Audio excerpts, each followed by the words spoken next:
dotés de compétences et d'outils leur permettant d'anticiper, gérer, suivre les recommandations et même capitaliser sur les crises une fois survenues. La conjoncture économique internationale est marquée par des crises de plus en plus récurrentes. Et je dois avouer que le thème choisi par l'INATSI ce jour pourrait également pu s'appliquer au gouvernement. Car aujourd'hui, avoir de la visibilité ou de la prévisibilité sur l'évolution de certaines situations est devenu un exercice extrêmement difficile.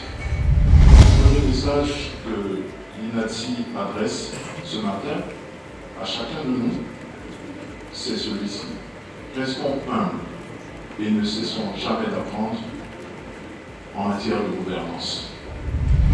Les crises sont des occasions de changement et de bouleversement. Et donc c'est tout à fait normal que les échanges que nous avons eus aujourd'hui soient des échanges bouleversants.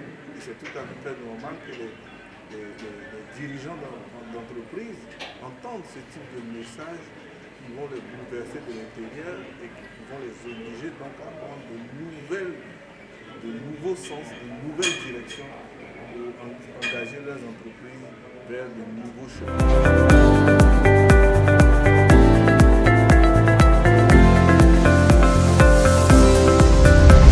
Vous avez deux mots dans le mot crise en chinois. C'est une menace et c'est une opportunité. Autrement dit, dans toute crise, il y a une menace de mort potentielle, mais il y a une opportunité de survie.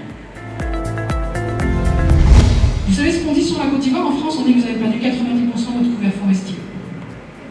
Et donc on se dit, nous, on peut travailler avec la Côte d'Ivoire le jour où vous recréez des forêts.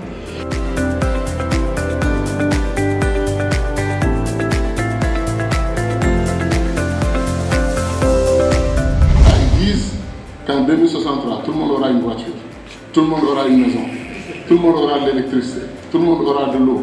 Comme disait un grand économiste, je parle non parce qu'il me l'a dit en privé, il me dit, mais gars, ces gens nous promettent le paradis de la Bible et du Coran.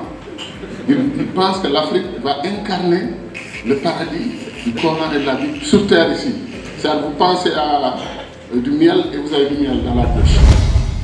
Aujourd'hui, je ne sais pas si on peut toujours parler du rêve américain, mais quelqu'un qui m'est très cher me disait il y a quelque temps à Washington, il faut croire au rêve africain.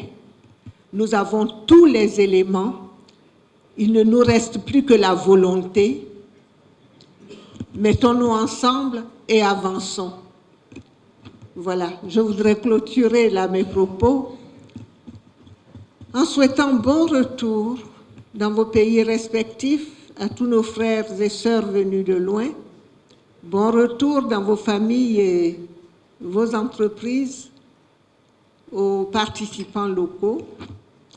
Je déclare donc close les premières journées africaines de l'administrateur. Je vous remercie.